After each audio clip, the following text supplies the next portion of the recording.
Anjad civil अस्पताल में इंदौर के निजी अस्पताल के सहयोग से नेत्र परीक्षण शिविर का हुआ आयोजन। 17 चयनित मरीजों को पहुंचाया गया इंदौर। अंजड़ सिविल अस्पताल में आज गुरुवार सुबह से दोपहर 1 बजे तक चोइथराम नेत्रालय इंदौर के सहयोग से बीएमओ डॉक्टर रोहित मंडलोई के मार्गदर्शन में नेत्र ज्योत अभियान शिविर का आयोजन किया गया।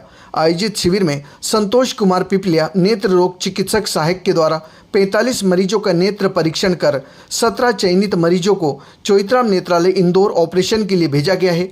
इस शिविर में डॉक्टर गायत्री पंडित, डॉक्टर यश बड़ोले, डॉक्टर अंकिता सुरागे, नर्सिंग अधिकारी तरुणा पवार, लैब टेक्नीशियन मनसाराम आवासिया, पर्यवेक्षक मदन धनगर, खेमराज पिपलिया, अर्जुन मीणा, अरुण वास्कले एवं समस्त आशा कार्यकर्ताओं का सहयोग रहा है।